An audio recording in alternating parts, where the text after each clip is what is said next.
If you're watching this not live, feel free to check out the chapters and skip to the start of the live stream.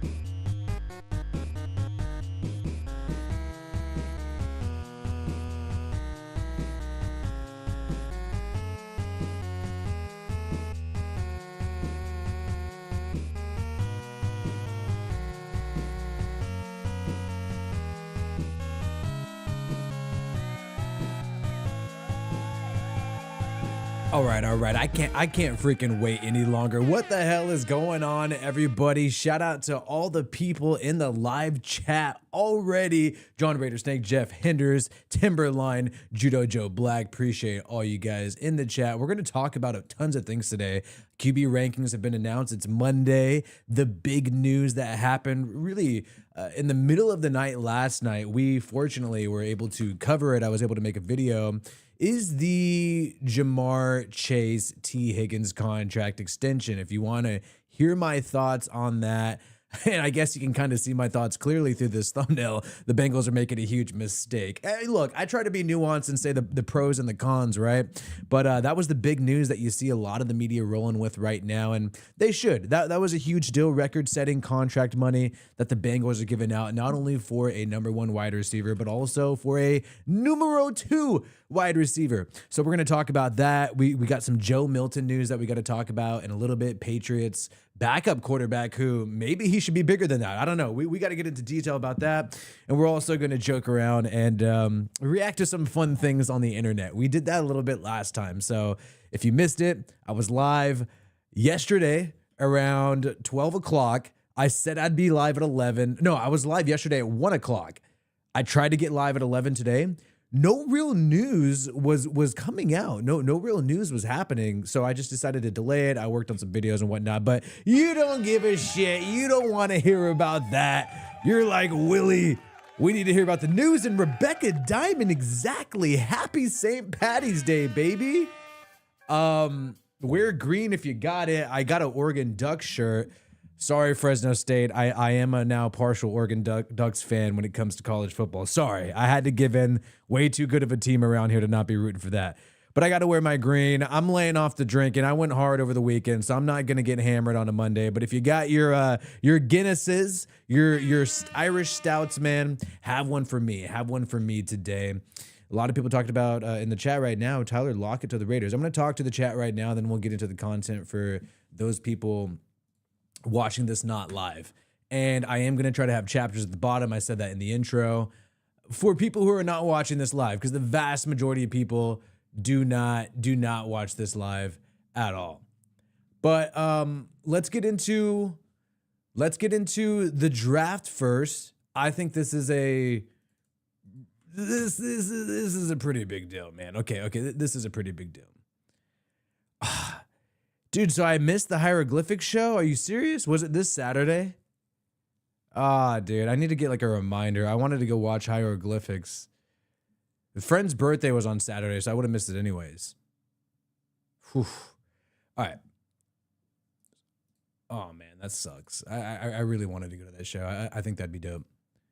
The 14th. Oh, dude, I wasn't going to be able to make it. I was getting back from Mexico and all that. No way. All right, most people don't care about Willie going to see the hieroglyphic show, though. Okay, so let's see. Maybe some people do. People in the live stream definitely do. I don't think people watching this later really care about that. But Jeff Hinders, shout out to him, man. Sending some love, saying happy St. Patty's Day. Appreciate you, Jeff Hinders, supporting the show. St. Patty's Day, everybody. Rock your green. Shout out to the Irish. Shout out to the Catholics. Where are my Catholics at? Shout out to my Catholics. Rock your, you know what? Even though it's not Ash Wednesday, rock your Ash Wednesday for the Irish Catholics. Go ahead and do that for St. Patty's Day. lace me up with some mashes. Appreciate you so much, Jeff Henderson. We're back, dude. We're back with this show. So I went on a rant earlier at the beginning of the show for the stream yesterday, talking about how I'm thankful for social media because it's given us some stuff to talk about when it comes to the NFL. The fact that these players are on social media, they make some mistakes, and it lets us get an insight into what they are thinking. Now, when it comes to today, I'm going to say I'm thankful for when it comes to the NFL post-June 1st.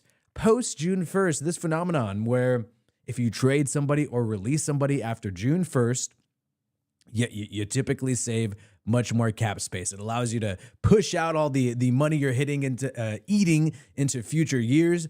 And that is why you still hear rumblings of numerous guys potentially still being on the trade block. We talked about yesterday Kirk Cousins still being on the trade block. Falcons would save some money if they do send him away after June 1st. Derek Carr, I mean, they did restructure his contract, but a surprise could always happen with the post-June 1st trade if they find somebody in the draft, if they find a suitor who didn't get what they wanted in free agency. That is still a possibility where the New Orleans Saints could save some cap space in that way if they move on from him, despite the fact that they restructured. This is what's so interesting about the NFL, this post-June 1st. But when we're talking about this first guy, and I guess we're going to start with this, even though I slightly don't want to, we'll start with this first guy. We'll start with this first guy. You know what I mean? Okay, here we go. Big story. This, in my opinion, this is one of the more underrated stories in the entire NFL. This is something that was pretty loud early at the start of the offseason, but since free agency started going, we really haven't heard much about Joe Milton and the New England Patriots. Drake May is officially the franchise QB. He was selected high by the Patriots, and he did quite well last year. At first, in preseason, people were wondering, does Joe Milton, who the Patriots were able to grab, if I'm not mistaken, in the 6th round. Yeah, they grabbed him in the 6th round, former Tennessee Volunteer. This guy showed some real athleticism in training camp, in preseason, and you saw him get an opportunity to play in the regular season. And now it's coming out, according to Tony Grossi here, this guy works for ESPN Cleveland and is a Browns analyst, saying that the Patriots are expected to be asking for a 3rd-round pick to trade quarterback Joe Milton. Sources closer to the situation than me expect the asking price to be a 3rd-round pick. The Browns are not interested in trading for Milton, according to this guy. I think they should, because the Browns traded for Kenny Pickett, and I think Milton would be doing a lot more interesting things than Kenny Pickett. This guy just has high upside athleticism that I just feel like you can't ignore. And you, at a certain point, it comes down to the coaching staff. And I think if you have a situation where you have a coach who really believes he could train somebody up and who's not desperately on the hot seat where they got to win now, got to have all their assets right now to win, I think you take a flyer on this guy, dude. I really do. 6'5", 246 pounds. He's like bigger than Cam Newton. And I think he's faster. He might be faster than Cam Newton. So he played against the Buffalo Bills. The Bills played their backups because the Bills had already made it to the playoffs on January 5th. 22 for 29, 241 yards. And he's dealing with the offensive coordinator, Alexander Van Pelt, who was the former Browns QB coach, if I'm not mistaken. He got fired. And now the Patriots have genius Josh McDaniels as their offensive coordinator, former Raider, former Bronco, and obviously former Patriot. So Josh McDaniels is running the offense there in New England. But to me, that shows me Milton was able to put up these kinds of numbers: rushing touchdown, 10 rushing attempts, passing touchdown, 0 interceptions. I like that. 75% completion percentage, 241 yards. Milton was able to do that in an offense with a coordinator, with a coaching staff that was eventually fired. You got to give this guy some credit for that, right? So I think underrated prospect here. And when you look at some of these plays, and this is in that Buffalo game. Let me see this. Yeah, was this the, yes, this was the crazy one, right? Yeah, this is the one that went semi-viral fourth quarter. You're a 3-13 team going up against the backups of the Bills here.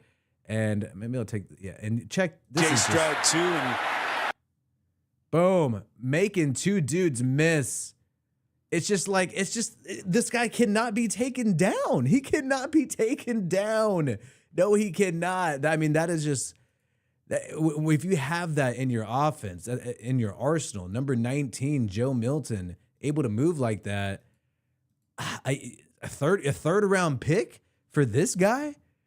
Shout out to Serge High. I agree with Devontae Adams, Carr, and other former Raiders. These failed signings leave a bad taste amongst other players when dealing with us. So Serge High is reacting to Devontae's comments. I made a video, and we did that. We actually talked about that on the live stream.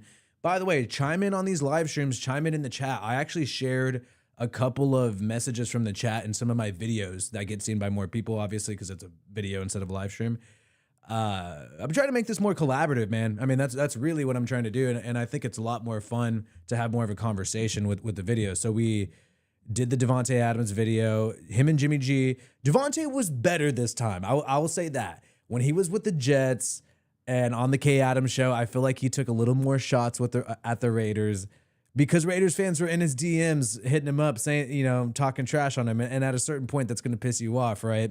On top of the fact that he knows the reality of the situation, that the Raiders didn't set them up with a good team to succeed in 2023 and 2024.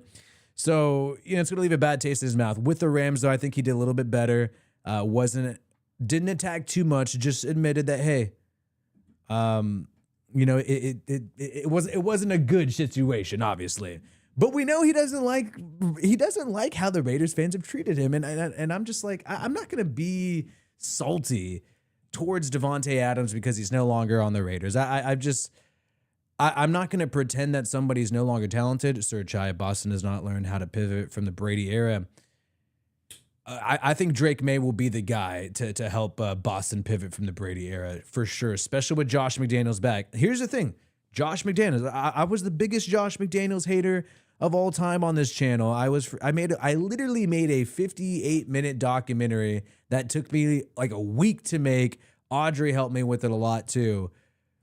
I mean, that's how much I despise his era with the Raiders, but I'm not going to sit here and act like Josh McDaniels is not going to be a great offensive coordinator with the Patriots and Drake May this year. That's 100% going to be the case. They're 100% going to have a better offense in New England with Mike Vrabel at head coach and Josh McDaniels as the coordinator. Devontae Adams on the Rams, they're 100% going to have a great team with the Rams and Sean McVay and Puka Nacua and Devontae Adams. I'm already excited about watching their games because of how well they did last year. And you're bringing back Matthew Stafford too, which I think it's going to be amazing. And same thing with Josh Jacobs when he left the Raiders. I wasn't going to sit here and act like he's not one of the best running backs in the NFL. So I do think there is this trend, and it's not just Raiders fans. It's fans of every team, where if somebody's about to sign with the team, ooh, this guy would be good. Oh, he goes with another team. F him, he's mid or he's trash anyways. Or, when he's on my team, he's a great player. He leaves, goes somewhere else. Oh, screw him. He's overrated. He's got injury issues. He drops passes. It's like, come on, bro. You're just pissed they're somewhere else. Devontae Adams, you want to talk about you want to just doubt this guy. You're gonna lose at fantasy football. You're gonna lose your fantasy football and your parlay bets this year if you doubt Devontae Adams with the Rams this year. I mean, it's his best QB situation since Carr in 2022. Obviously, he's got a better coaching situation than 2022 Devontae. So you got the coach QB figured out, man. This is like the best thing for him since LaFleur and Rodgers in the prime, bro. I think it's going to be absolutely amazing. But appreciate you, Sir Chai. Half them trolls would say it to Devontae. I think you mean half them trolls would not say it, and that is a thing. And people say that about me. I don't feel like I say anything that bad on this show. I always try to do the good and the bad. I think people react more to some of my thumbnails because I try to make them a little funny sometimes. So people will think I'm hating way more than I actually am. So there's that. Appreciate all you guys in Sir Chai though, sending some love, chiming in here, and Jeff Hinders at the top of the show chiming in as well with a happy St. Patty's Day, baby. And I do miss going live, man. So I am going to start trying to do a little bit more. Hopefully we get some more news, right? But the draft's coming up, so we'll be good to go. June is going to be a lot. I already know June's going to be tough. We're going to have to find some other shit to talk about in June on these live streams other than football, because every June, it's the worst thing because we're right next to training camp, and it's like, well, we'll find out during training camp, and then everything has already happened. Draft, free agency, and we're just sitting there. It's just sitting there waiting, being like, whoo, can't wait to see how Gino does with Carroll this year, or damn, I wonder how Tay's going to do with Stafford throwing him the ball. You're just kind of waiting around in June. All right, so this is Joe Milton. And how can you doubt this ability? There has to be something there when you're making plays like this, able to move like that. And by the way, this was a completed pass. Boom. He had a monster game against the Buffalo Bills. And I know there's backups playing on this Bills team in the regular season for Joe Milton, but it's never all the backups. Typically, your number 2 corner is still playing. You might even leave your starting safeties in, maybe even a starting linebacker or 2 or interior D lineman. It's not completely the second string team. An NFL roster can't afford to have too many backups. You're only able to activate, 46 players? You can have 53 on the team, but you can only activate 46. So, yeah, I mean, and what, you got 22 starters. It's not all backups here that Joe Milton was going against. So I think the dude deserves some more love. And the penalty took that play back. Whoa. That is a perfect little still of a dude messing up penalty. It is not my birthday. It is St. Patrick's Day, but it is not my birthday. It would be cool if my birthday's on St. Patrick's Day. My great friend Jeremiah just had his son, believe he was born Sunday, so just missed St. Patty's Day being his birthday by one day. Very close. Very, very close. All right, so Joe Milton, though, definitely on the trade block. What kind of teams would be interested in this guy? I know some teams right off the bat that'd be interested in this guy. Maybe the freaking New York Giants, who have nothing to lose right now. What the hell are the New York Giants going to do when it comes to their quarterback situation? They only have Tommy DeVito on the roster, and we just found out what's happening today. They met with Russell Wilson. I don't know what happened there. Actually, we got some video. Let me pull it up. Let me just pull this shit up. So in this live stream, it's a little different than the video. I oftentimes have to take a little moment to pull some shit up. Yeah, there it goes. Okay. So the Giants met with Russell Wilson, and nothing really happened. I thought they were going to reach a deal. Giants only have Tommy DeVito on the roster right now.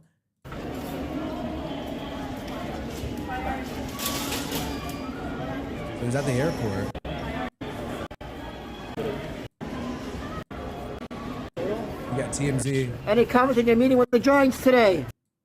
So Russ, how's your meeting with the Giants today? Any comments on your meeting with the Giants? Now that dude has a funny voice. Can we just admit that guy has a funny voice? Of course he has a funny voice. That is absolutely hilarious. Can you comment on your meeting with the Giants today? What is this dude? Russ, how's your meeting with the Giants? So Russ, how's your meeting with the Giants today? Well, Russell Wilson didn't say anything, and it seems like the Giants didn't say anything because no contract was offered from what we know. And the latest report by Diana Rossini of The Athletic said that the Giants and Russell Wilson, they're waiting on Aaron Rodgers' decision. It's just whenever Aaron Rodgers wants to figure out what he's going to do, then Russ gets to figure out what he's going to do. Kind of sucks that Russell Wilson's the backup plan. He's not the first person you ask out on the date. He's the second after you already get rejected by the first chick who's way hotter. I mean, that is what's happening with Russell Wilson. So it's got to be a blow to the man's ego, but he's a high character guy, and he'll be able to bounce back and look past that. But I think that's a tough situation. So, Russ, how's your meeting with the Giants today? How's your now that I'm on the spot, I can't do the impression. How's your oh yeah, I'm done. How's your meeting with the Giants today? I can't. The first one was way better. I felt like I was spot on accurate, but whenever I'm put on the spot with impressions and stuff, I always freaking choke, dude. So the Giants are now pivoting, right? Joe Milton, could he be an answer for the Giants? I think they should consider the guy with Tommy DeVito for a 3rd-round pick, especially if you're not sold on Shedeur Sanders. But Jameis Winston is scheduled to visit with the Giants on Tuesday. Jameis Winston, I think he struggled a little bit in New Orleans, especially when he had to fill in for Carr in 2023. But in 2024 with the Browns, I was really impressed with Winston. He was able to beat, granted, it was a freaking icy, cold, snowy game, but he was able to beat Russell Wilson and the Steelers. He had an amazing game on Thursday Night Football towards the end of the season. I think he cleaned up some of the turnovers overall. We only got to see 7 games from him with the Cleveland Browns. And the Cleveland Browns offensive rosters, they got some problems. They Chubb coming back from injury. Jerry Jeudy's your number 1 wide receiver. Giants are going to be a better situation. I think the Giants have some more weapons on the offensive side of the football for somebody like Jameis Winston. And, with Malik Neighbors there, if you want a quarterback who's just going to sling it and give him a shot and not care if there's a turnover, that's Jameis Winston. So I think he could be a good signing if Russell Wilson's maybe asking for too much money, or Russell Wilson really wants to see if the Steelers will take him back, which is like, dude, if I'm Russ, I'm not going back to the Steelers after you already rejected me like this, and now you're making me play second fiddle to Aaron Rodgers. So, I mean, I don't know what's the holdup with the Giants here with Russ, but they definitely seem to be thinking that Jameis Winston could be another option. They're meeting with him tomorrow, and there's something that they weren't satisfied with Russ, because if you're meeting with Jameis tomorrow, you ideally would want to sign him tomorrow, right? Like, typically when you meet with these guys, you try to not let them out of the building. Seems like the Giants are meeting with all these guys and then waiting for Rodgers, and then they're going to hit him back up. That's already awkward, dude. I mean, even for Winston, that's awkward. This is a dude who was number 1 overall pick. These guys got egos, man. They don't want to be, talked down on like that and disrespected like that. But unfortunately, that's what's happening here.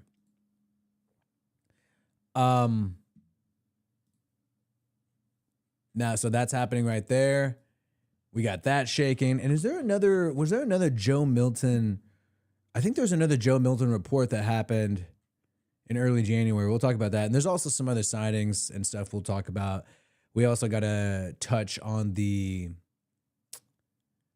draft, the QB draft. Okay. So that is the only thing, though. Yeah, that is the only report, though, with the Joe Milton, is the same guy saying that it would be a 3rd-round pick and that the Browns are not interested. So you take off the Browns, you add the Giants in the mix. I mean, the Raiders, what, do the Raiders give up 2 3rd rounds? I mean, I'm always going to bring up the Raiders because that's those are my guys, right? And if I like a guy, even if it doesn't make complete sense, I'm always going to just be like, well, why not the Raiders, right? I mean, that's just how I go. And I'm sure a lot of you feel the same way about your team, even if your team's not the Raiders. You're always like, well, we could squeeze this dude in. We don't really got an amazing backup that I'm tied to. Geno, give him a 2 to 3 year contract, have Joe Milton sit. You would have spent 2 3rd-round picks on your quarterbacks because the Raiders sent the Devontae Adams Jets 3rd rounder to the Seahawks for Geno.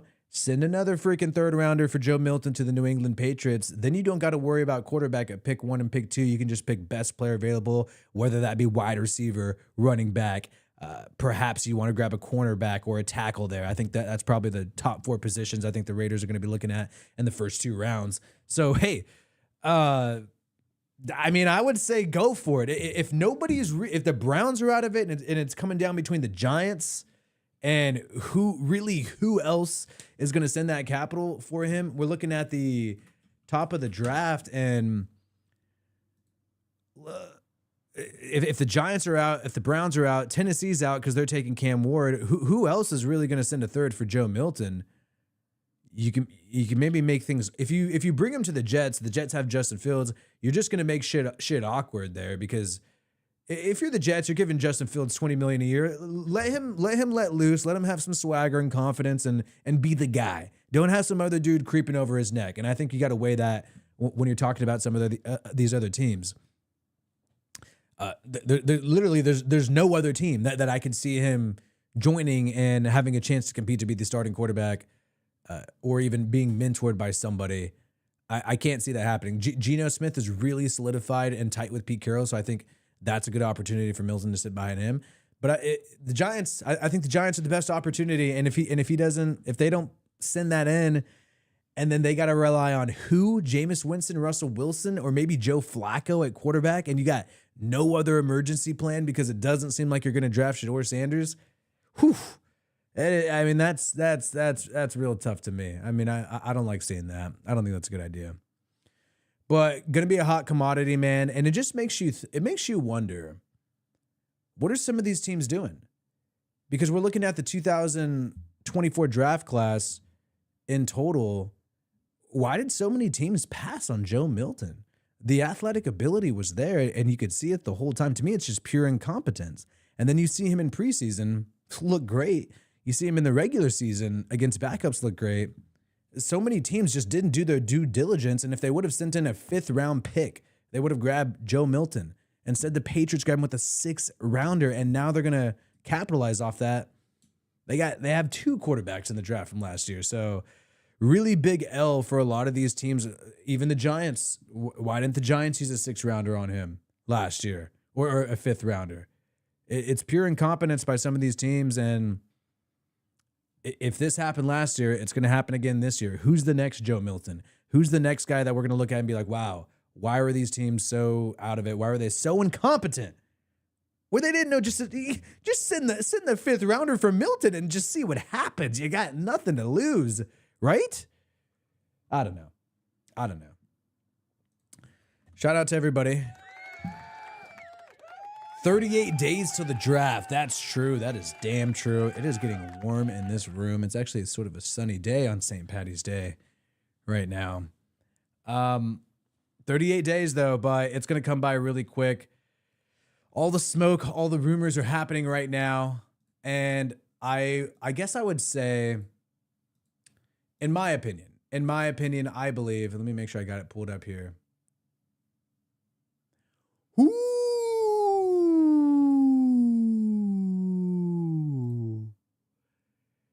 So Cam Jordan backs his quarterback, Derek Carr, amongst some of the haterade that some of these Saints fans are sipping, criticizing Derek Carr, blaming him for the woes of the Saints organization.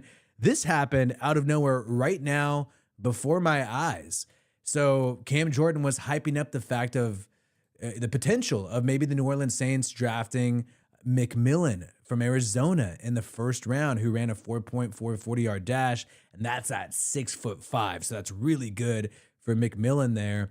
And Cam Jordan hyped this up, said, I'd like to sit in on the Saints draft meetings, please, because Olave, Shaheed, and a young gun like this man, Juwan Foster Moreau, and A.K. Alvin Kamara, he's getting hyped up about this. And then you got a Saints fan ripping into him saying, who gonna throw it to them, brudda? And so clearly talking trash on Derek Carr, acting like you don't have a great QB. And what happened to all the Spencer Rattler hype? I mean, Saints fans were all over Spencer Rattler's nuts last year, especially during training camp and preseason. Wouldn't this guy who clearly dislikes Carr be thinking that Spencer Rattler could throw him the ball? But Saints fans have quieted down on the Rattler hype. I mean, I don't know what happened. You in the chat, let me know what happened with the Spencer Rattler hype. I'm not sure. I don't know what happened. Who's going to throw him the ball, brother? And then Cam Jordan responds, first 2 games, DC, healthy the whole year. For 17 games, the 4 more, a.k.a. DC 4. So, hey, first 2 games, and what does he show? The famous still from the Cowboys game when the Saints put on a mother effing clinic on the Cowboys. And that was when the Cowboys were completely healthy, had all their great defenders, Had Diggs in there, had Micah Parsons in there, had DeMarcus Lawrence in there. Those are all players who got injured later on in the year, but they were healthy as can be in week 2 of the Saints. And I think that is what is unresolved here. If the Saints did not do well within the first 4 games of the season on offense, if that had never happened and it had been a struggle the entire year, and if there weren't clear injuries that we saw happen with the offensive side of the football, mainly the offensive line, with losing your center and guard, and they had to sign random guys off the street to play, and then receiver after that, all the receivers are injured. It's just, there's just some unfinished business there where you just have to wonder what could have been, what was going on there, what was building there in these first 2 games when they just completely put on a clinic and destroyed the Dallas Cowboys at full health, destroyed the Carolina Panthers, nearly were 1 play away from beating the Super Bowl champion Philadelphia Eagles. I mean, give the mother effer some credit there. Now, do they got a shitload to prove? Yeah. Have they disappointed the team? Have they disappointed? Yes, because they didn't win enough games. They didn't make the playoffs, so they did disappoint the fans and the teams. But there's reasons for this, and I do kind of like what the Saints and the Bengals have sort of decided to do, where there's question marks about both their teams. People are thinking maybe they need to reset. Maybe you shouldn't re-sign Jamar Chase and T. Higgins and put all your money in 3 players on the offensive side of the football. Maybe you shouldn't run it back with Carr, bring back Cam Jordan, restructure all these contracts of these older players like Tyrann Mathieu and bring all these guys back. Maybe you shouldn't do that, is what people would say. Maybe you should just reset and save some cap space. But both of these teams are both arguing that 1-score games, just 1-score games set them back, and injuries set them back. And if it wasn't for that, they would both be in the playoffs. So doubling down is, I guess, the theme when it comes to the Bengals and the Saints this year. Both saying, you know what? We know we got doubters. We know people saying, hey, you should just reset this shit. I mean, what are you doing spending this money? What are you doing restructuring? And both of these teams are saying, you know what? First 2 games, when we were healthy, we were looking like this. When we were healthy, we were looking like this. And now you got Cam Jordan defending his squad there. You love to see it. You love to see it. What was I going to bring up to him? There's something else I was going to bring up. Okay.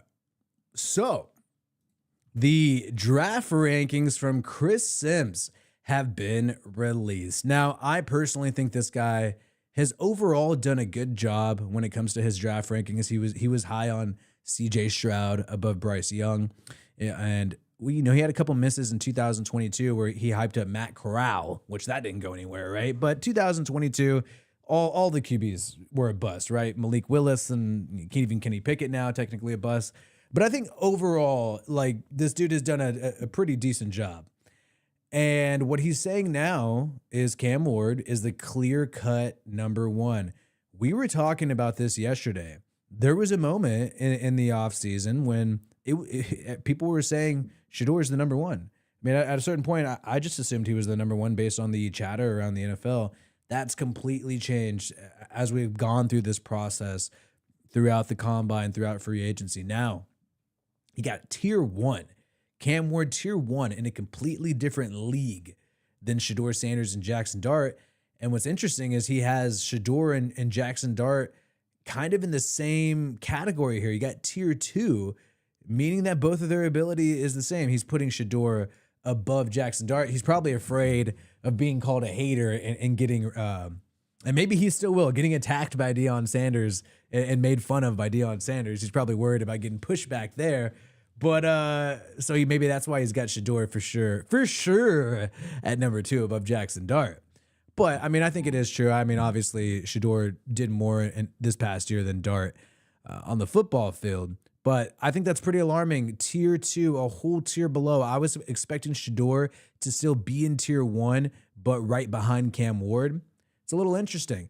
Now, I do feel like he defended Shedeur a lot in the video because there's been a lot of negative chatter towards Shedeur, criticism of, is he worthy of being a top pick, a top first-round pick? And Chris Sims says in this interview that was released today in his podcast, Sims Unbuttoned, he does say that he doesn't think that Shedeur is worthy of a top 10 draft pick. He does say that, which doesn't, I mean, look, we've seen a lot of quarterbacks be successful go in the second half of the first round. Lamar Jackson's the most recent best example of that, being at pick 32. And if you're Shedeur, maybe you're down for this. If you're Shedeur, would you rather be drafted by the Giants or the Cowboys? Yeah, you'll have to sit for a couple years, but, would you want to fall to the Steelers maybe, or do you want to be drafted by the Browns?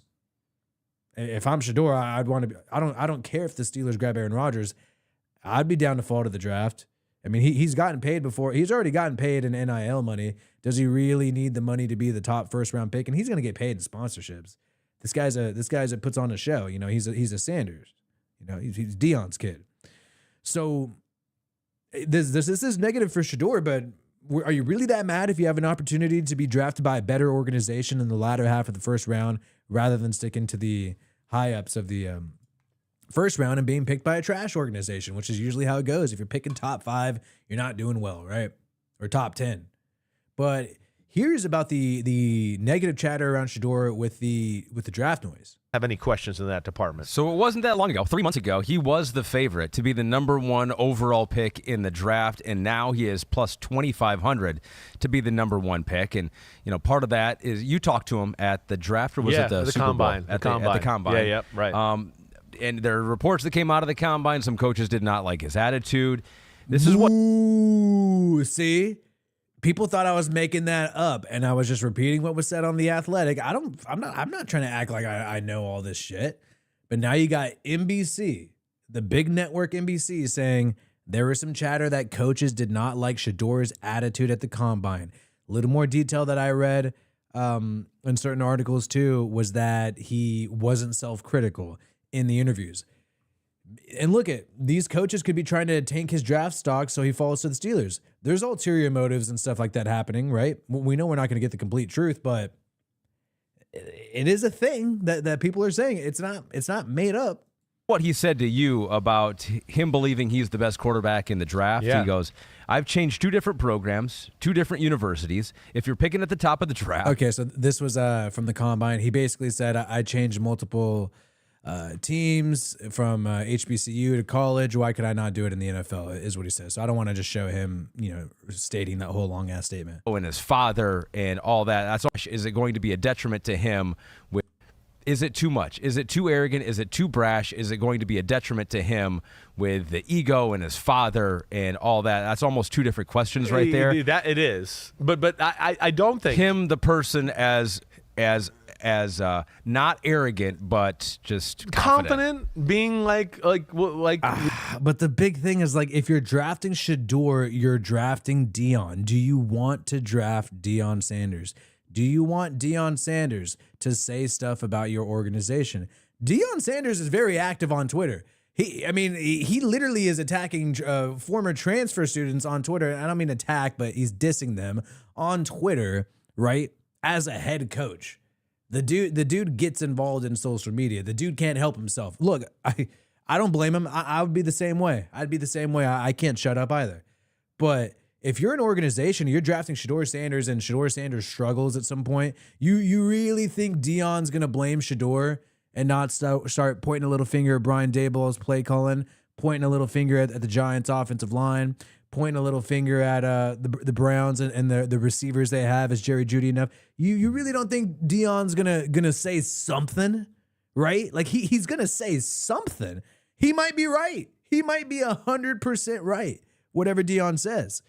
But do we really think he's just gonna be quiet and on his best behavior and not say a single word if Shedeur Sanders struggles in the NFL? I mean, give me a break. You're drafting Deion, and look, it's what you signed up for, and hopefully the talent's worth it. The talent might be worth it. It might be. It might be worth having Deion chime in. Yeah, being what? A superstar quarterback type attitude? I mean, that's what they all have. I mean, don't draft me or you're in deep shit. I'm going to kill you every year. In your interactions with him, you saw no problem with a guy who's going a little too far. I don't, because I don't see anything that goes too far. First off, I think we have to take together the life here of what the guy's had a spotlight on him his whole life. Yeah. He's handled it pretty damn well. Anybody I talk to like as far as been around him in the football element or world, they seem to like him and tell me he's a great leader. He's got feel that way. He certainly seems cool and calm under pressure in any part of the game that I watch, right? I think he has that ability, right? Like just like we saw at college. I will say, I watching Shedeur Sanders, give him a lot of credit. He stands in the pocket and takes hits, like because he's got a bad offensive line. So he doesn't really crack there when the pressure's coming. He just takes the hit and gets rid of the football, and he gets right back up. So you got to respect his toughness there. Colorado, oh, hey, Shedeur Sanders is our quarterback. We got a chance here. I think he's that. Now, he's not going to it's not going to be, wow, I'm going to carry the team on my back, right? I have a line here. He's not in the same stratosphere as Cam Ward on wow throws or high-level downfield throws, okay? So there's that aspect. This is a guy that I think if you have an offense that's got a little system to it, he will learn that system and he will pick you apart that way, right? I mean, he should be a high IQ player. I mean, he's been studying with Tom Brady. If you're not learning anything when you're studying personally with Tom Brady, then what does it even matter, right? So that does make a lot of sense too. The guy's not going to have any issue with a learning ability in terms of grasping the offense. Again, I wish he would be a little less dinky and dunky and be aggressive down the field, but that can be coachable, and I think he has that in him. So, yeah, with all of that and all of that said, I don't have issues there. Now, the other aspect is the dad, and the dad is going to scare people. Now, should he? So nobody's really worried about Shedeur's attitude. They know he's cocky. Every NFL player is cocky. Jamar, anybody who's a baller, they're going to say, I am him. We're used to that, right? But the big deal is Deion. Do we really want to bring old Deion over the organization? No, he won't scare really confident coaches who know they're really good. But right? anyone at the top of the draft is not super confident. No, they're all a little worried about their job status overall. And yes, I think in general, as we know, NFL teams are distractions, circus type atmosphere, more media people here having to talk about who's our quarterback and what's our rookie going to be all the time. Hey, Deion said this about your team the other day. Exactly. Deion said this about Shedeur as far as how he thinks he's playing on your team, right? So those are things that are going to scare teams. There's no doubt about that. He would love to coach his son. Right. So that's not going to be loved too. Yeah, and Deion wants to coach his son. If he ever took an NFL job, it'd be to coach his son. So if you're Brian Daboll and you draft Shedeur Sanders, you just signed your ticket to the freaking unemployment line when it comes to 2026, because there's no way you're going to be a playoff team in the NFC East against the Eagles and the mother effing Commanders. And if the Cowboys can finally get their shit together, like, it's not going to be pretty, right? You're not going to make the playoffs if you're the Giants. Really, no matter what you do. I mean, Aaron Rodgers gives you the best shot, but that's not going to get it done either. So on top of that, if you bring in Shedeur, you just signed your ticket to be fired, Brian Daboll, if he does that, and Joe Schoen. Because Deion's going to bring in his own GM too. He's going to have that kind of power with any organization he takes over. By that coach who's like, wait, I could be fired after next year, and Deion and I have Shedeur Sanders. That might not be good, right? So yeah, I think those things hurt him. I think the other things, again, I think I like what I see on the field. Now, again, would I want to take him at 3? Would I want to take him at 6? So that's the other question, the value. I don't think so. And I think that's why you saw Tom Brady and the Raiders trade for Geno Smith at 6, because they went, wait, I don't want to take the quarterback at 6 this year. I don't. I would probably feel more comfortable, yes, later on in the first round. That is a really big deal because, like I mentioned before, Shedeur knows Brady, good friends with Brady, good friends with Deion Sanders. And if Brady, who's pretty much running the Raiders organization, if he's not down for Shedeur and he went out there, just like they're mentioning, and made that trade for Geno Smith, spent the 3rd rounder, and is now going to pay Geno Smith a crap ton of money, yeah, that's alarming. If this guy, Brady, one of the greatest quarterbacks of all time, even though I think he kind of got lucky with some cheating stuff, honestly, and had a really, really good team around him. This guy, if he's evaluating him, he knows him well, he knows him personally, he's worked out with him, and he's not willing to take Shedeur Sanders, how could you have confidence taking this guy? So I think people are scared to run it with him. You're going to be looking at that Brady evaluation like, uh-oh. 20s and on, somewhere in there. That's kind of where I would want to. Okay, but it's the quarterback position. If you need one, we know you're desperate. Sometimes you overdraft and you do things like that.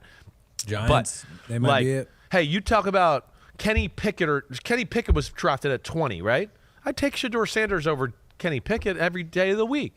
And a bunch of some other Okay, but Kenny Pickett should not have been drafted at pick 20. We now know he should not have been drafted at pick 20. quarterbacks that have been drafted maybe mid or late second or late first round. The Browns have the number 2 pick, and they do have Kenny Pickett now. I know, and I don't imagine them going the Shedeur Sanders route. I don't, and I think that's why you're hearing them also talking about Russell Wilson, because I don't think they want to do that. But we'll see where this goes. Or is there a team that's at the top? So crazy. Top of the second that tries to get back in. So look, I mean, this is the reality of the situation. Chris Sims is openly talking about the fact that Shedeur's just not going to go at the top of the draft. He's saying the Giants probably don't want to do it because Dion would be breathing down Brian Dable's neck. The Browns, he just said, for whatever reason, they're not interested in Shedeur Sanders. They're looking possibly at Russell Wilson. Like I mentioned earlier, they're meeting with Jameis Winston. And the Raiders, obviously, since they traded for Geno Smith, they're about to give him the bag. He wanted more money, and that's why he's got traded to the Raiders. They're not going to be in on the guy. Titans are obviously taking Cam Ward. Where is this dude going to go? I mean, that's what's so crazy is like he's openly talking about how he ain't going to be a top 10 pick. And after the Raiders, maybe the Saints. But the way the Saints have structured their money, like they need as many weapons as possible right now. I think they should draft a pass rusher, perhaps an offensive tackle, if not wide receiver would be like the top thing on my list because a lot of their wide receivers, one of them, Rashid Shaheed's on the final year of his deal. So, yeah, I mean, if it's not the Saints or the Raiders, Giants or Browns, which he's pretty much ruling out on all of them, who the hell is it going to be? Who the hell is it going to be? Right? And get them somewhere in the 20s or something like that. But that's kind of how I envision it. I might not be right about that. And of course, like we talked about with quarterbacks, it's always hard to tell because they can be overvalued because there's only a few of them that are legitimate NFL starters that are out there. Yeah, HS Bolsh says to you, do you think teams like the Raiders with Geno and the Jets with Fields tell us that there won't be a quarterback taken outside the top 3 in the first round? It seems like the teams farther down that needed a quarterback are choosing the veteran quarterback outside of. That's been the theme. That's one of the things I tried to say last week was the theme of the start of free agency is that I felt like the league was telling you, other than the Tennessee Titans with Cam Ward, we don't love these quarterbacks. We need to address our situation right now. Teams like the Jets, just because they paid Justin Fields a contract that I would go, if they draft a quarterback, yeah, I can understand that. They're not paying this guy like Kirk Cousins $50 million a year money, right? Where we knew that was crazy when they drafted Michael Penix because you're like, what? They are paying Justin Fields money in which you'd go, no, that could still justify a rookie quarterback on a rookie salary cap, right? That 100%. And yeah, so and again too, yeah, is it one of those things where one of these teams that needs a quarterback that might be in the top 10 or 15, they try to get up late in the first round and get back in, or do they just go, hey, we're not going to risk it and we're going to take a quarterback right here and go with it, and Shedeur will come off the screen? I don't know. It's going to be interesting to see how that's evaluated by the NFL. Anastasia 026 says, should the Giants take a quarterback because they need one, or should they take the best available player? Sims, I'm so stressed out. You know, this is making the draft interesting because when Will Levis was drafted in the 2023 draft, we expected Will Levis to be at the top. He fell. Now with Shedeur, we're in the situation where we don't know if he's going to be a late first rounder, maybe early second, or top 5. And we kind of are prepped for this. So I think more people are going to be interested in the draft this year, literally just to see where Shedeur lands and to see where Travis Hunter lands, and to see if the Titans and the Browns and the Giants, do they pass on some of these amazing players like Abdul Carter for a quarterback? That's risky, man, because this dude's like the next Micah Parsons. So, yeah, man, I'm really interested to see who falls. I don't think the draft is going to shake out how we anticipate. I think people are more open than ever saying that it's up in the air. And then you got Jackson Dart, which we can get into later on, but this guy kind of started climbing up out of nowhere. He's had some rough games last year. You know, kind of a lot of picks. Not you know, you never sure with the picks. You know who it's really on. Working with Lane Kiffin out there and Ole Miss, former Raiders head coach, but this guy's climbing up the draft boards. Can he be a dude who, you know, maybe like a Bo Nix, who we all thought was going to be a second, third rounder? Boom. Well, not third rounder, but mainly second rounder. Boom, shoots up to the first round. That's a possibility, right? Especially if Shedeur goes early. I think all these dominoes got to fall this certain way in order for us to figure it out. Shout out to the chat, man. By the way, let's keep it safe here. Some people are talking about Geno Raiders. Yeah, I don't think the Raiders are gonna do anything when it comes to QB in the first round for sure, and probably not even the second or third round, right? Yikes. So, you know what's crazy, and this always happens. Whenever I decide to go live regularly, there's only just. There's not as much stuff. There was more stuff yesterday when I went live compared to right now. So, because all we got right now is Jameis Winston, Russell Wilson visit, and you know, I'm blanking on the name already. Joe Milton. Jainty. I don't know. Jainty does have some pretty good. He's got some pretty good highlights though, man. He's not bad. So now we're playing games. Which one's got to go if you're getting rid of one? Out of all these corners, I'm getting rid of J.C. Horn. Even though I think J.C. Horn's good, I'm getting rid of J.C. Horn. Maybe it's just the Panthers stink. But I'm getting rid of Horn. If I had to play that game, one got to go. Funny stuff. We could talk about some other funny stuff, though, that I've seen. Not necessarily around the NFL, but just things on the internet, right? We all see some funny stuff, right? And there's this whole thing going on right now with these Pokemon cards. Have you guys seen this? I always see this pop up online. There's all these videos I see popping up online of like scalpers fighting over like Pokemon cards. Like I don't know too much about trading cards, but there's something that dudes do. Where, I don't know, they're devaluing the Pokemon card. I don't know, but I always see these random videos, not this one, but I've seen some before where they're like confronting the guy at a Walmart. Yeah, here we go. Oh no, this is someone who just... At my Target Pokemon card section. And when it came to the toys... Okay, never mind. This is not what I'm looking for. Either way, we got grown adults seriously invested in these Pokemon cards. We got these grown men brawling outside of a Costco over Pokemon cards, and this is absolutely hilarious. And you could tell already, you know, we got some extra love handles here. And look, I got some love handles too. I'm not gonna act like I'm Mr. Slim Pickens over here, right? But we got I don't even know if that made sense. I know I'm riffing here, right? This gets a little wild. Get your fucking homie back right now! Pause. Was it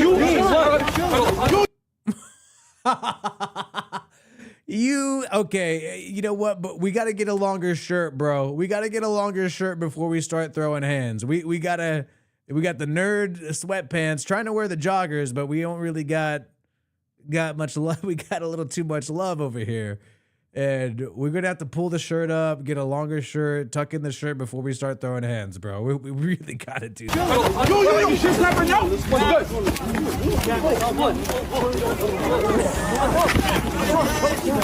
Oh my God, this dude like did the splits. Oh no, he is not in good enough shape. And this guy in the back clearly has been watching too much anime or like cartoons, because he literally went for an aerial attack like he's doing Mortal Kombat. He went for an aerial attack trying to get hops in, and based on he doesn't seem like he's got too many hops. He's not gonna be no Tyreek Hill doing backflips, right? But this dude's doing the splits here. I think these legs have not moved like this in years. Okay, that's getting a little too graphic for me, so I'm hitting on the ground, so I'm not going to show that.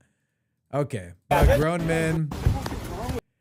This is the world we live in today, man. And you got responsible guy calling the cops. The nerds are getting heated in Toronto. Canadians, man. Canadians. This is how they get. Oh God, that's hilarious. I did see this and I was I feel like I'm becoming an old guy where now I'm like, man, the kids aren't right. What's up with these kids? They're all on their phones. I'm not that old, but I'm getting to that age where I'm a little concerned. Got a guy at Home Depot and they're saying that this generation is lost. He's asking for help here. Excuse me, can you guys help me find a tool? A left-handed hammer? Like mechanical hammer or just... I love how this chick instantly pulls out her phone. Like, well, I can't use my mind. Let me instantly go to my trusty electronic device that's permanently attached to my body to figure out what a left-handed hammer is. Like mechanical hammer or just... Just like a normal hammer. I'm just a left-handed guy, just looking for a left-handed hammer. Maybe you can show me where the hammers are at? Yeah. Let's see. Let me see. And dude, how are these people working? Like, I'm not trying to hate. I mean, if you can get a job by just standing around and getting paid, salute to you. But what are these people doing at their jobs? They're just, we got a whole pack sitting around ain't doing shit. Let's see. Kind of like just like something like this, where you can use both sides, or. And obviously, there's no such thing as a left-handed hammer, right? There's no such. It's like saying a left-handed phone, right? There's no such thing. So that's the joke there that this guy played on them. But I thought like mainly what really stuck out to me is just all these people just standing around, so clueless on their phone with just nothing to do at Home Depot. Obviously, ain't helping out for shit. He even says, "Can you take me where the hammers are?" Just a left-handed guy, just looking for a lever. Maybe you can show me where the hammers are at? Yeah. Let's see. Yeah, four workers in a 10-foot area. Exactly, dude. Oh, wow. Things are going to shit, right? See, that's how you know you're becoming the old guy if you start saying stuff like that. Things are going to shit. The kids aren't right these days. I never thought I'd be that guy. But we're going close. We're getting close there. Let's see. Yeah. Okay. So we got some more stuff. We'll get back to football. Yeah, they look so. Yeah, we'll get back to football. Talk about some more things. But like I'm saying, dude, it is definitely a lighter day. Oh no, Antonio Brown getting into okay. Wow. Okay. So we got some new signings. So we'll talk about some new signings from some of these different teams. Raiders made a re-signing. And as you can see, it is hot in this room that I'm in right now. Today is a much warmer day than I originally anticipated. I did want to joke around about this, which I thought was maybe not a great thing. Eric Stokes, who I'm actually excited for Eric Stokes. I think he's going to be a great... Did I leave the fireplace on? Oh, yeah, I got to turn this little 8-bit fireplace off. Exactly. But I did find this funny. Eric Stokes saying he's fired up for the nightlife in Vegas. He's a former Green Bay Packer. Right, and he got signed to a 1-year contract. I believe it's roughly $3 million. And I always thought this guy was really athletic and had high upside. He just really never got an opportunity when it came to the Green Bay Packers, from what I know. I mean, Packers fans would know more about this than me. But I always really liked him coming out of the draft, and now you see him with the Raiders. But he's fired up for the nightlife in Vegas. After about 10 o'clock, there's nothing in Green Bay. So we got Eric Stokes ready to freaking party in Vegas.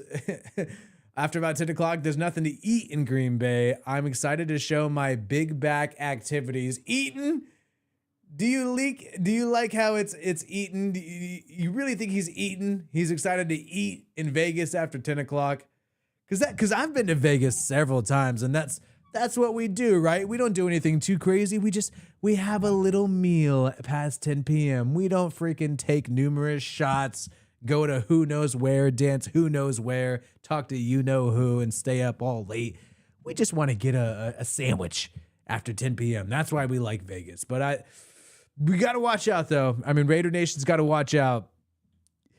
Hopefully this guy really is talking about food and he's just trying to get some dinner with his wife and family after 10 p.m. But Vegas, man, it's always going to be a liability, and that is the thing. In Green Bay, there's nothing to do but football. Does that help them be a better team? Yeah, it's a worse life, but it definitely could help you be a better team. Eagles continue to make moves. They signed the former Giants pass rusher Ojulari. Giants have Brian Burns, formerly of the Carolina Panthers, so no need to re-sign Ojulari there.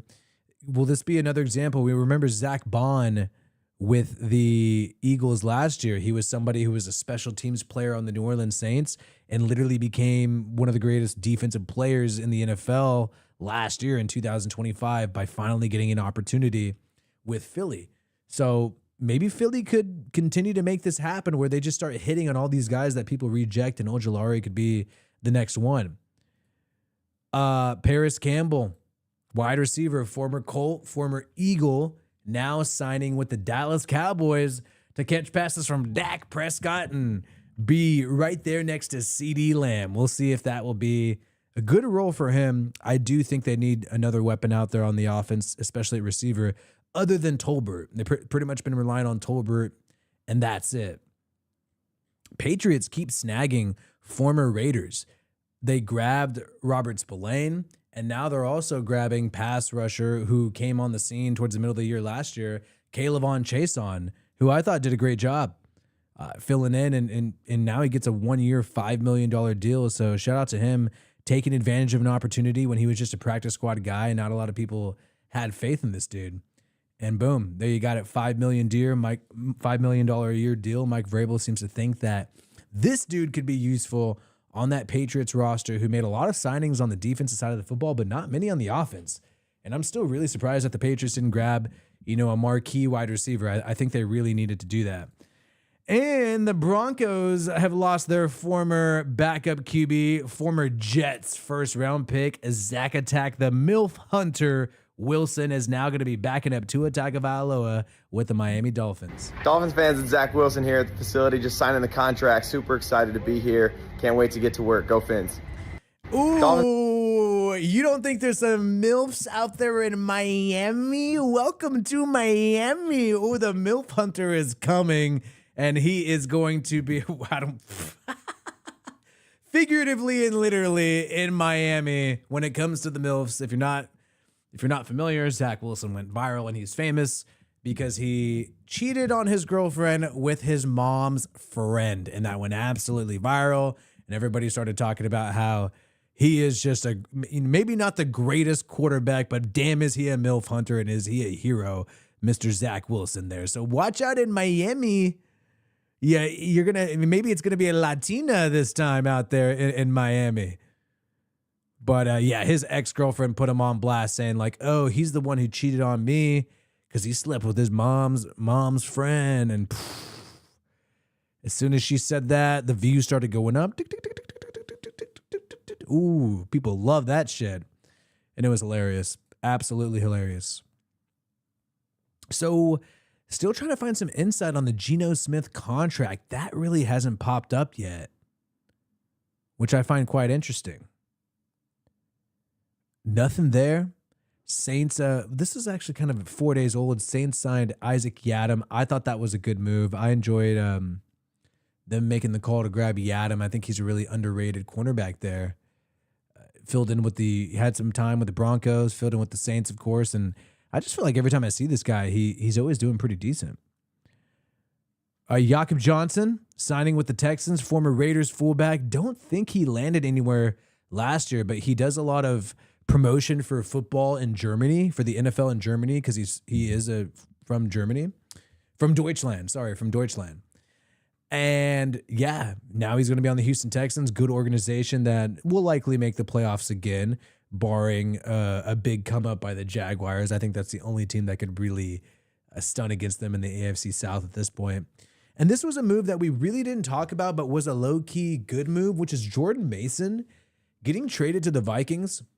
I trust the Vikings organization. I think they do a good job evaluating talent, which is why if you're the Seahawks, you really are stoked to get Sam Darnold. The Vikings, no talent. They keep signing and drafting and grabbing great players, although they had some issues on the offensive line, I think, in the interior especially. But yeah, they keep adding great players. And to me, if the Vikings are willing to give them away, they must not be really worth it.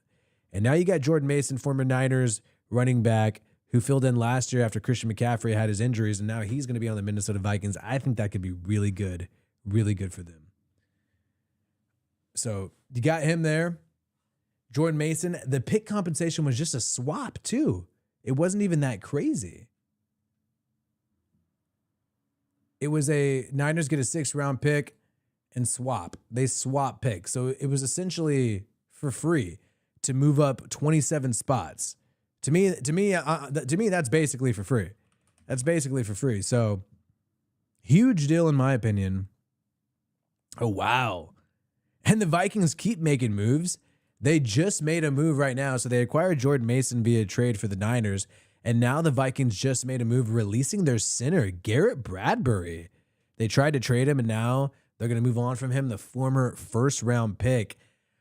If you're a team that needs an interior offensive lineman, I think you'd call that guy up. He was available for them last year. Why not? Why not? So that's a big story. You know, people don't react too much to the offensive line stories, right? But huge deal there. Seeing the Vikings move on from a starting offensive lineman like that. And big news for the Raiders, considering the fact that they let Nate Hobbs go ahead and head out to the Green Bay Packers and join that organization.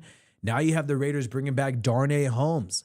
This guy was formerly on the New York Giants, joined the Raiders in the middle of the season, kind of late in the early in the season last year, and ended up filling a role and getting some serious playing time, especially when they had injuries at the cornerback position.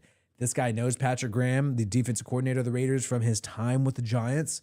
And now, due to the fact that the Raiders didn't want to pay Trayvon Merring at safety, didn't want to pay Nate Hobbs $12 million a year, at the cornerback position. Now you got Darnay Holmes, who could play in the slot. He can do that. That is part of his game. And you're probably getting him on a bargain deal because it's a 1-year contract. Not going to be too expensive. Definitely not going to be $12 million a year like Nate Hobbs. So Raiders are sort of doing this kind of low investment style outside of Geno Smith. They really haven't spent that much money. Keep in mind, they spent the most money grabbing Christian Wilkins last offseason. Wilkins was pretty much injured his entire first debut year with the Raiders. So makes sense. Makes sense that they would go in this route and have kind of low investment. Hopefully this doesn't mean that they're going to not really try to compete this year and look to next year. Hopefully they make a trade. And add some more talent there. But for the meantime, they do got somebody like Mr. Darnay Holmes to fill in if they can't find somebody to be a real star corner, fill in that role. Nate Hobbs said goodbye to the Raiders organization. Did a long, message here on Instagram, and talked about the love he received over the last 4 years. And he says, thanks Raiders fans for believing in him.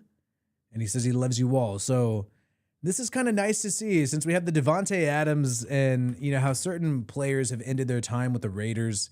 Now we're getting a little bit more positive here coming from Nate Hobbs, right? A little bit more positive, a little bit more thankful to Raider Nation, rather than some anger about how things all ended up, right? Whew.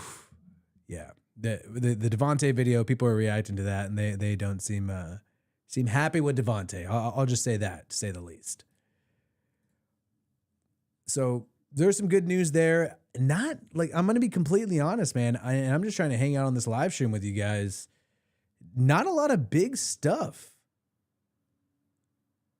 Oh my God. What is going on here? Okay. We got to watch out on X. I get suggested some wild stuff. And I don't want to get in too much trouble. But there's not a lot of football stuff, dude, right now. But we are going to go live again tomorrow. I think there may be some more news tomorrow. We've scratched the surface and we've been able to scrape up what little news there is. And that's why it's a good idea to check out all these live streams that we're doing, because even if it's not the biggest story in the world, maybe we don't clip it up and turn it into a video, we're still going to be covering it in these live streams. So tons of stuff that I covered yesterday that I'm not even going to post into a clip that are only in the live stream. So that happens a lot. I don't know if this is true. I saw this pop up. How safe is Dubai? Watch this. And obviously, I don't know about this. This is what this lady's claiming. Maybe she's just trying to get TikTok famous here, and this is some trickery. But kind of interesting. This is how safe Dubai is.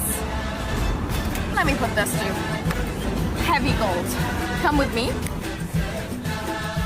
It's here on the BMW, literally. And we're here in Sadwa. People literally just passing by. Wow, that was crazy. Wait. What happened there? Did it fall? Wow, that was crazy. No one is touching the gold.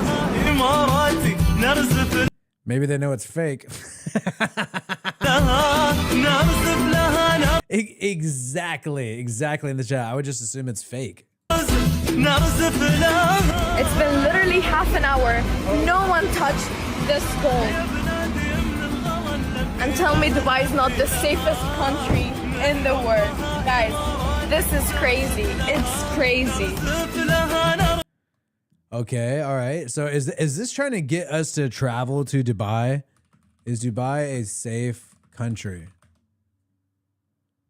One of the safest Middle Eastern. Okay, all right.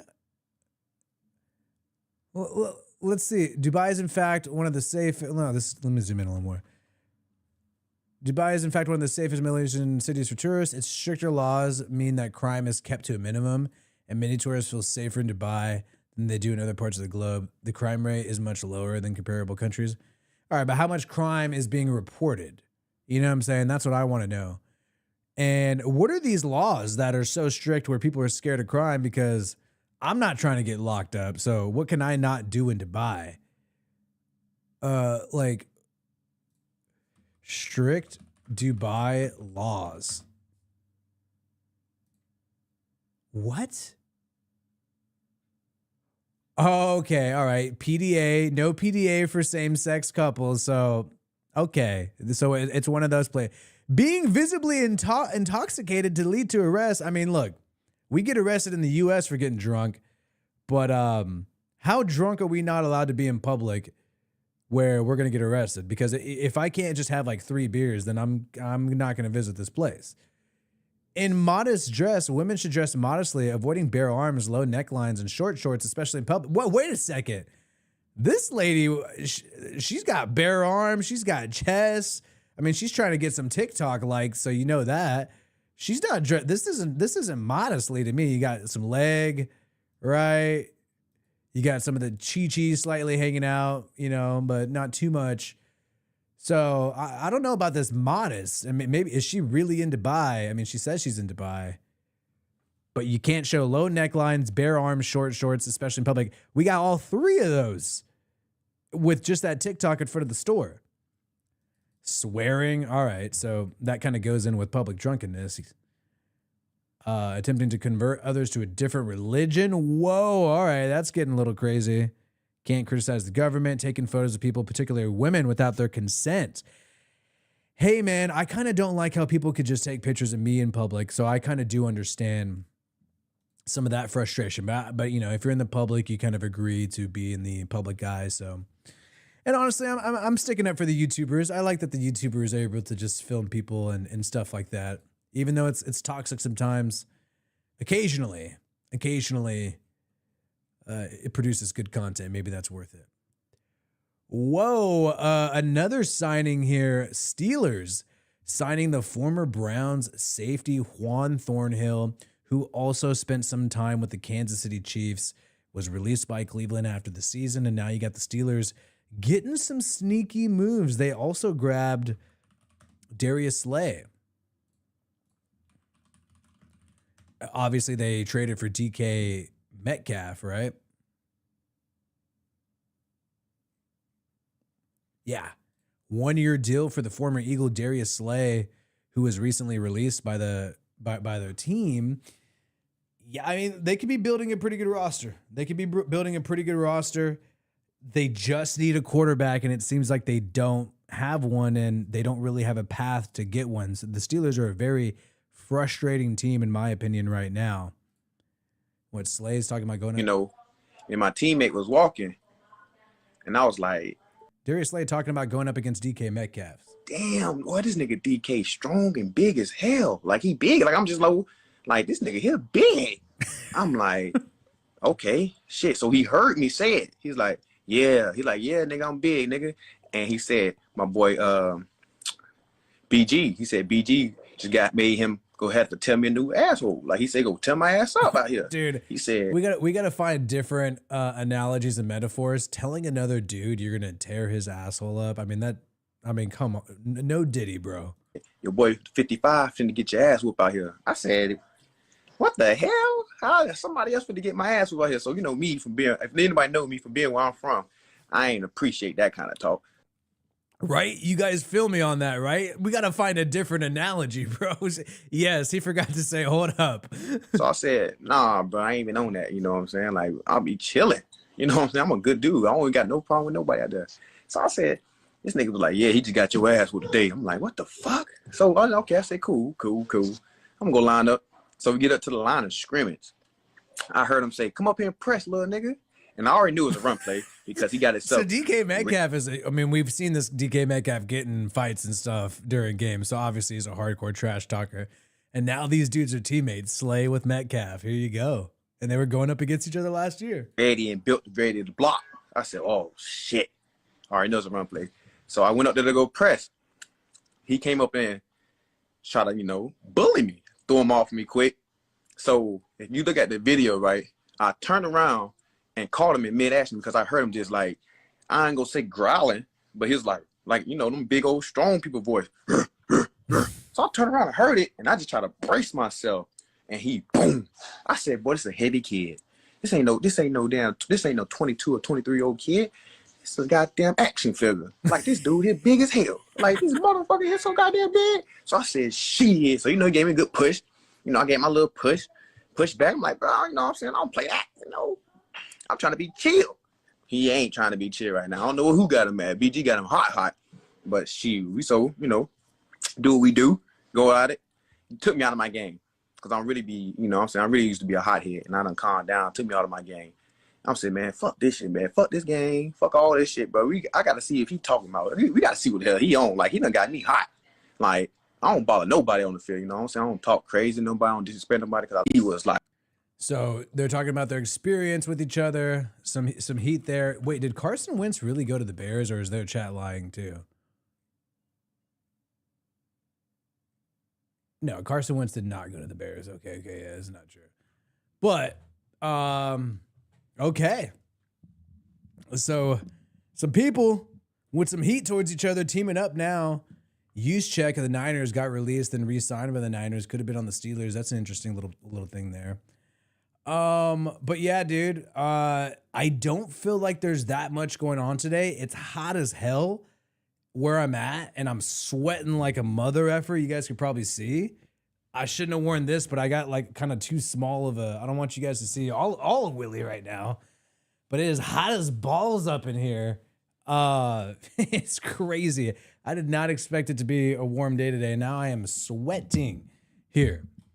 And we do have a slow news day. We talked about the Joe Milton. We talked about a little bit of the Shedeur Sanders and some of these new small signings happening in the background. But if I'm going to be completely honest here, man, No big stories going on, but I'm still chilling.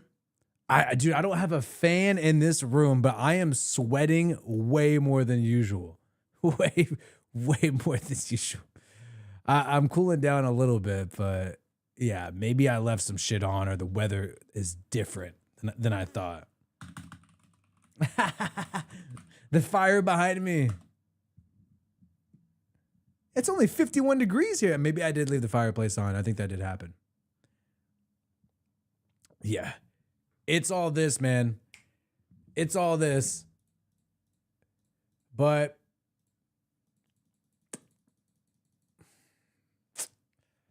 Elam. Okay, McCole Hardman and Rondale Moore visiting the Bears. I mean, it's just visits right now. Jameis Winston and Russell were the big stories. I mean, those two guys, they got some good speed. I've always liked Rondale Moore. But Kahir Elam getting traded from the Bills to the Cowboys. That's a good defensive back. Oh, I don't mind that move. Oh, crap. Dude, I got to get off X for this. Okay. Can't just scroll on X. All right. Well, we are going to peace out. I'm going to be live tomorrow. Hopefully there's more news, but we talked for like an hour and 20 minutes and yeah, and we'll see what's up if some more stuff happens, some more stories and whatnot. But I got tons of videos that I clipped up from the other day still available. Check out my Devontae Adams video that I posted today. I thought it was pretty fun. And if you want to support these live streams to help them happen more, become a member. Join the channel memberships. The more members, the more merrier, and the way that we're able to share a lot of stuff during the stream. But appreciate you in the chat and appreciate all the love, and I'll hopefully see you guys tomorrow.